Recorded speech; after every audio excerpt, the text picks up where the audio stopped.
Voice of మన్యాసునికి స్వాగతం సుస్వాగతం.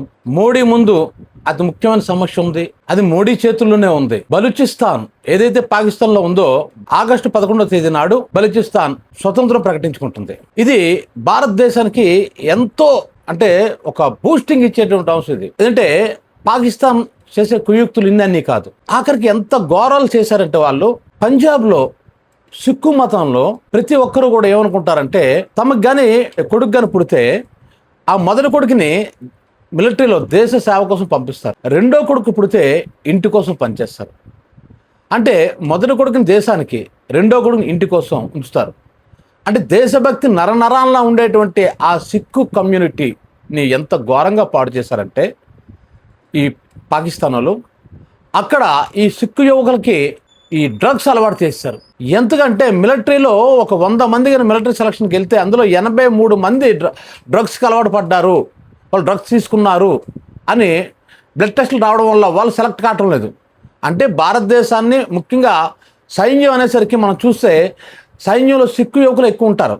ఎందుకు ఎక్కువ ఉంటారంటే మిగతా కమ్యూనిటీలో మనం చూసుకున్నట్లయితే మనోడు సాఫ్ట్వేర్ ఇంజనీర్ అయితే బాగున్నాం, మనోడు కలెక్టర్ అయితే బాగున్నాం, మనోడు డాక్టర్ అయితే బాగున్నాం, మనోడు లాయర్ అయితే బాగున్నాం అనుకునే తల్లిదండ్రులు ఉంటారు. కానీ సిక్కు మతంలో అలా ఉండదు. ఆ కమ్యూనిటీలో ఇందా చెప్పుకున్నట్లు మొదటి కొడుకు పుడితే దేశానికి వాళ్ళు అంకితం చేస్తారు, రెండో కొడుకు పుడితే ఇంటి కోసం అడు పని చేయాలి. అంత దేశభక్తి ఉన్నటువంటి ఆ సిక్కు కమ్యూనిటీని కూడా చాలా దారుణంగా నాశనం చేస్తారు. దాని మీద సినిమా కూడా మనకు వచ్చింది. ఆ పంజాబ్ యువకుల తరపు పరిస్థితి అంటే వాళ్ళు నిర్వీర్యం చేస్తే భారతదేశం నిర్వీర్యం అయిపోద్ది, భారతదేశ సైన్య శక్తి నిర్వీర్యం అయిపోద్ది. ఎందుకంటే ఒక కాపు కాస్తున్నారు సిక్కు యువకులు ఈ దేశానికి. మన భగత్ సింగ్ గారు కానీ చూసుకున్నట్లయితే మన తెలుసు ఆ దేశభక్తి ఏంటంది మనకి. అది మిగతా కమ్యూనిటీలో మన బ్రతుకు తెరువు కోసం చూసుకునే కమ్యూనిటీలు ఎక్కువ ఉంటాయి ఈ దేశంలో. కానీ సిక్ కమ్యూనిటీ చాలా నిజాయితీగా ఉంటుంది, దేశభక్తి ఎక్కువ ఉంటుంది వాళ్ళలో. సో అటువంటి దేశభక్తి ఉన్నటువంటి ఆ కమ్యూనిటీని నాశనం చేసింది పాకిస్తాన్ ఈ డ్రగ్స్ అలవాటు చేసి. ఎందుకంటే అక్కడ పంజాబ్ ఉంది కదా, అక్కడ కూడా పంజాబ్ ఉంది. సో అక్కడ నుంచి ఈజీగా డ్రగ్స్ సరఫరా చేయొచ్చు. సో అలా నాశనం చేసి నేను మిగతా కమ్యూనిటీలు ఇక్కడ తక్కువ చేసి చెప్పడం కాదు నా ఉద్దేశం. సిక్ కమ్యూనిటీ నేను ఎక్కువగా చేసి చెప్పానని చెప్పి మిగతా కమ్యూనిటీ బాధపడాల్సిన అవసరం లేదు. దేశంలో వాళ్ళ పాత్ర ఎంత, వాళ్ళ జనాభా ఎంత, వాళ్ళంతగా దేశం కోసం వాళ్ళు ఫైట్ చేస్తున్నారన్న విషయం మనకు తెలుసు. అటువంటి కమ్యూనిటీని నాశనం చేసిన బాధ తప్ప ఇంకో కమ్యూనిటీ తక్కువ చేయని ఉద్దేశం కాదు. ఇది మొదటి పాయింట్, ఇది అర్థం చేసుకోండి. ఇప్పుడు మోడీ ముందు గొప్ప అవకాశం మనకి ఇప్పుడు వచ్చింది. బలూచిస్తాన్ రేపు 11వ తేదీన ఆగస్టు 11వ తేదీన స్వతంత్ర దేశంగా ప్రకటించుకుంటుంది.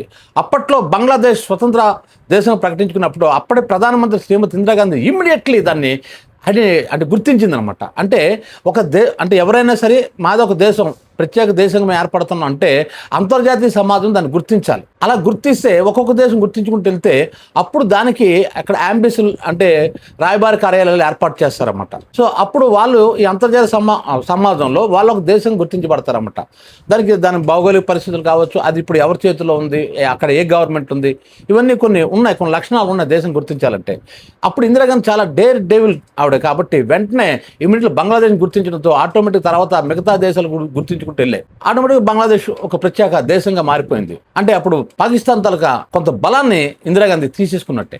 అలాగే ఇటువంటి ఆపర్చునిటీ మళ్ళీ ఇప్పుడు మన మోడీ గారికి వచ్చింది. 11వ తేదీన ప్రకటించుకున్న 12వ తేదీ నాడే దాన్ని దేశంగా గుర్తిస్తున్న కానీ మోడీ ప్రకటించేస్తే భారతదేశం చాలా ప్లస్ అవుతుంది. ఇప్పుడు మోడీ తాలూకా క్రేజ్ కూడా ఇప్పుడు పెరుగుతుంది. పడిపోయిన ఆ గ్రాఫ్ పెరగడానికి అవకాశం ఉంది. ఇమీడియట్లీ అతను ఆ పని చేయాలి.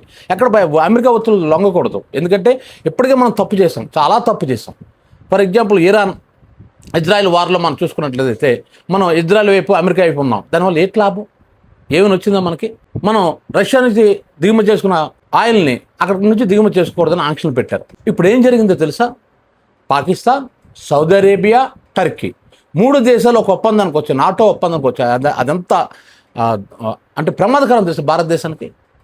అంటే 3 దేశాలు నాటో ఒప్పందం చేసుకోవాలంటే అర్థం ఏంటంటే ఇప్పుడు మొన్న వారు వచ్చి మనం చంపేసుకొని వెళ్ళిపోయారు ఇక్కడ కాశ్మీర్లో. మరి మనం ఏమో ఆపరేషన్ సింధూర్ అని వాళ్ళ మీద అటాక్ చేసాం. అటాక్ చేసి యుద్ధం జరుగుతుంది కావాలనుకునేసరికి సడన్గా ట్రంప్ ఏంటన్నాడు, సీజ్ ఫైర్ నేను అన్నాను, యుద్ధం అయిపోయింది అన్నాడు. అంటే మన దేశం యుద్ధం చేయాలో చేయకూడదో అతను నిర్ణయిస్తున్నాడు. అది నిజానికి మన భారతదేశ సార్వభౌమత్వానికి అది అవమానకరం. ఆయన ఇచ్చిన స్టేట్మెంట్ మనం దాన్ని గట్టిగా ఖండించలేకపోయాం. ఇంత మనం సపోర్ట్ అమెరికాకి చేస్తే అమెరికా ట్రేడ్ విషయంలో కావచ్చు, లేదు ఇలాంటి యుద్ధాల విషయం కావచ్చు, మనం ఎక్కడ ఆయిల్ కొనాలో ఆ విషయాలు కావచ్చు, అదంతా బిగ్ బాస్లో మన మీద అజమాయిషి చలాయిస్తుంది. ఇందిరాగాంధీ గారు ఉంటప్పుడు అలా ఉండేది కాదు. ఎంత అమెరికాని ఏదైనా సరే ఇందిరాగాంధీ ఉంటే ఎవరు మన దేశం మీద అజమాయిషి చేసేవారు కాదు. కానీ ఇప్పుడు మనం ఎందుకు లొంగిపోయాం అర్థం కావట్లేదు. లొంగిపోయింది భారతదేశం, అది బాధాకరం. మనం సో ఇప్పుడు వాళ్ళు నాటో ఒప్పందం చేసుకున్నారు అంటే ఇప్పుడు చూడండి, ఆపరేషన్ సింధూర్లాగా మనం అటాక్ చేస్తే ఆటోమేటిక్గా టర్కీ ఎంటర్ అయిపోద్ది, సౌదీ అరేబియా ఎంటర్ అయిపోద్ది, పాకిస్తాన్ సపోర్ట్కి వచ్చేస్తుంది, ఇమీడియట్లీ వచ్చేస్తాయి. ఎందుకు వచ్చేసిన ఒప్పందం జరిగిపోయింది అట్ల మధ్య. అంటే ఇప్పుడు టర్కీ ఏడు దంతాలు గొప్పతనం అంటే దాదాపుగా 4 లక్షల మంది సైనిక శక్తి ఉంది దానికి. అన్నిటికీ మించి ఏంటంటే ఈ యుద్ధ ట్యాంకులు తయారు చేయడం, ఈ డ్రోన్లు తయారు చేయడం, ఇందులో అది స్పెషలిస్ట్ అది. సో ఇటు యుద్ధ పరికరాలను తయారు చేసే ఫ్యాక్టరీస్ కూడా దానికి ఉన్నాయి. ఆ విధంగా అది ఒక బలమైనటువంటి దేశం. మరి సౌదీ అరేబియా అంటే అత్యంత ధనమైన దేశం ఇది. అంటే డబ్బు ఎంతైనా ఖర్చు పెట్టగలుగుతాం. ఇంకా పాకిస్తాన్ దీనికి పెద్ద బలహీనంలో ఉన్నది, పెద్ద ప్రాబ్లం లేదు. పాకిస్తాన్తో మన ప్రాబ్లం లేదు. కానీ ఆ బలహీనమైన దేశానికి ఈ 2 దేశాలు కానీ సపోర్ట్ చేస్తే అప్పుడు భారతదేశానికి ఇబ్బందులు ఎదురవుతాయి. సో అందుకే ఇదే మంచి చదువు మనకి ఇప్పుడు. అంటే ఈ బలూచిస్తాన్ ఎప్పుడైతే స్వతంత్రం ప్రకటించుకుందో ఇమీడియట్గా మనం దాన్ని సపోర్ట్ చేస్తే, మనం గుర్తించాం అని మనం చెప్తే ఆటోమేటిక్గా మనల్ని సపోర్ట్ చేసిన కొన్ని దేశాలు ఆటోమేటిక్గా భారతదేశం సపోర్ట్ చేసిన కాబట్టి మనం కూడా సపోర్ట్ చేయాలి అని చెప్పి ఆ దేశాన్ని గుర్తిస్తాయి. అలా గుర్తిస్తే ప్రత్యేక దేశం అయిపోతుంది. కాబట్టి ఇంకా పాకిస్తాన్ తనకు సగం బలం అప్పుడు ఇందిరాగాంధీ తీసేసినట్టు ఇప్పుడు మోడీ గారు తీసేవచ్చు. ఈ విషయం మాత్రం మోడీ చాలా జాగ్రత్త పడాలి, ఇమీడియట్ యాక్షన్ ఉండాలి. మేనమేషం లెక్క పెట్టడానికి వీల్లేదు. అంతర్జాతీయ సమాజం ఏమిటో అనుకుంటుంది, అమెరికా ఏమిటో అనుకుంటుంది అని చూడవలసిన అవసరం లేదు. ఈరోజే చూసాం 100% టారిఫ్ విధించేటట్టు మళ్ళీ ట్రంప్ మన స్టూడెంట్స్ని అక్కడికి పంపించేస్తున్నారు. మనకి ఏ విధంగా అతని వల్ల లాభం లేదు. అసలు ఏ నిర్ణయం తీసుకుంటాడో తెలియదు, పిచ్చితోకలా తయారయ్యాడు. ఇప్పటికే నిర్ణయం తీసుకుంటే తెలియదు. ముఖ్యంగా భారతదేశం ఎక్కువ ఎఫెక్ట్ అవుతుంది. ఇరాన్ అవుతుందో లేదో తెలియదు, కానీ మనం అవుతున్నాం. నిజం చెప్పాలంటే పెట్రోల్ ధరలు పెరిగిపోవడం కానీ ఇవన్నీ ఎందుకు వచ్చాయి అసలు? అంటే ఒక పెట్రోల్ ధర పెరిగితే ఆటోమేటిక్గా కాయగూరల ధరలు అన్ని ధరలు పెరిగిపోతున్నాయి కదా. ఇవన్నీ ఎందుకు వచ్చాయి? మనం సరైనటువంటి దౌత్యనీతి అవలంబించలేదు. అంటే విదేశీ విధానాన్ని మనం సరిగ్గా అవలంబించలేదు. మనం ఎప్పట్లో మనం ఇరాన్కి సపోర్ట్ ఉంటే బాగుండేదేమో అని అనిపిస్తుంది. ఎందుకంటే అమెరికాను నమ్మకూడదు, ట్రంప్ ఉన్నందుకు అమెరికాను మనం నమ్మకూడదు. మనం ఇప్పుడు రష్యాతో ఉండేవాళ్ళం. మనం ఇందిరాగాంధీ ఉంటప్పుడు కానీ, జవహర్లాల్ నెహ్రూ గారు ఉంటప్పుడు కానీ, అందరూ ఏ ప్రధానమంత్రి ఉన్నా మనం రష్యాతో మనం స్నేహంగా ఉండేవాళ్ళం. కానీ ఇప్పుడు ఆటోమేటిక్గా అమెరికాతో మనం స్నేహం చేస్తాం. అమెరికాతో స్నేహం చేయడం మనం చాలా లాస్ అవుతున్నాం. మన మీద అది అజమాయిషీ చెల్లిస్తుంది. అది మరీ దారుణం. దాని అజమాయిషీ ఏంటి మన మీద. కాబట్టి అలాగే మనం లొంగుండవలసిన పరిస్థితిలాగా అనిపిస్తుంది, బాధ అనిపిస్తుంది. దానికి తోడు ఇప్పుడు నాటో ఒప్పందం ఈ 3 దేశాలు చేసుకున్నాయి. కాబట్టి ఇంకా మనం ఆలోచిస్తే మాత్రం ఇంకా భారతదేశం బలహీనం అయిపోవడానికి అవకాశం ఉంది. కాబట్టి ఇమీడియట్లీ 11వ తారీఖునే బలూచిస్తాన్ స్వతంత్రాన్ని ప్రకటించుకుంటుంది. 12వ తేదీ నాడు మనం గుర్తిస్తే, భారతదేశం దాన్ని ఒక దేశం గుర్తిస్తే మనకి దేశానికి కూడా మంచిది. వ్యక్తిగతంగా మీకు కూడా ఆ రోజు ఇందిరాగాంధీ గారికి ఏ పేరు వచ్చిందో, బంగ్లాదేశ్ని విడగొట్టి వేరే దేశంగా మార్చి దాన్ని గుర్తించిందో, ఆవిడకి ఎంత పేరు వచ్చిందో మీరు విడగొట్టలేదో మాకు తెలియదు. కానీ కనీసం దాన్ని గుర్తిస్తే మీ పడిపోయిన గ్రాఫ్ కూడా పనిచేసి మీకు వ్యక్తిగతంగా బాగుంటుంది, అన్నింటిలో ముఖ్యంగా దేశానికి బాగుంటుంది. ఈ విషయంలో మాత్రం వీలైన త్వరగా నిర్ణయం తీసుకొని వెంటనే అమలుపరచాలి. ఈ వీడియో మీకు నచ్చినట్లయితే వాయిస్ ఆఫ్ మంజాస్ని లైక్ చేయండి, షేర్ చేయండి, సబ్స్క్రైబ్ చేయండి.